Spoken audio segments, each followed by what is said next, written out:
Today's topic is occupation. आज का विषय है occupation. Occupation, the principal business of one's life. Vocation, occupation, यानी व्यवसाय. व्यवसाय के लिए समय और ध्यान की आवश्यकता होती है. व्यापार, नौकरी या करियर. विभिन्न प्रकार के व्यवसाय हैं. An accountant is a practitioner of accountancy or accounting. Accountant यानी लेखाकार. लेखाकार वो है जो हिसाब रखता है. वो जो दृढ़ प्रमाण और आर्थिक जानकारी देता है. An architect is a person trained in the planning, design and oversight of the construction of buildings. Architect यानी शिल्पकार. ये वो व्यक्ति होता है जो किसी भी भवन या इमारत का डिजाइन बनाता है. किसी भी इमारत को बनाना शुरू करने से पहले उसका ढांचा कागज पर बनाया जाता है. ये ढांचा कागज पर बनाना और उसे हकीकत में अंजाम देने का काम एक आर्किटेक्ट करता है. An artist is a person engaged in one or more of any of a broad spectrum of activities related to creating art.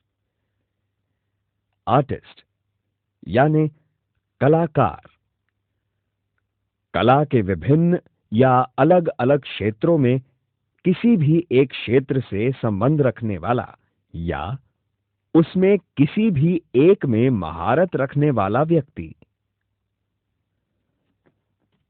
An astrologer practices one or more forms of astrology. Astrologer यानी ज्योतिषी. जिसे ज्योतिष शास्त्र का ज्ञान हो उसे ज्योतिषी कहते हैं.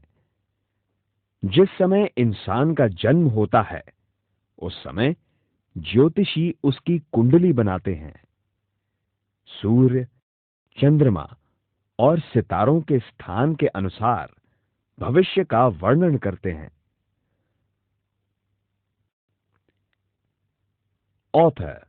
An author is the originator of any written work. Author. Author का मतलब होता है लेखक. जो किसी भी लिखित वस्तु का जनक हो वो author कहलाता है. A baker is someone who bakes and sells bread. Baker यानी नानबाई. जो पाव पकाकर बेचता है उसे बेकर कहते हैं. जो केक और समान प्रकार की चीजें उत्पादित करता है. जहां बेकर काम करते हैं उस जगह को बेकरी कहा जाता है. A barber is someone, most often male, whose occupation is to cut any type of hair and to shave or trim the beards of men. Barber यानी नाई. वो आदमी जिसका काम किसी भी प्रकार के बाल काटना, दाढ़ी करना और संवारना होता है उसे नाई कहा जाता है. जहां नाई काम करता है उसे बार्बर शॉप या सलून कहा जाता है.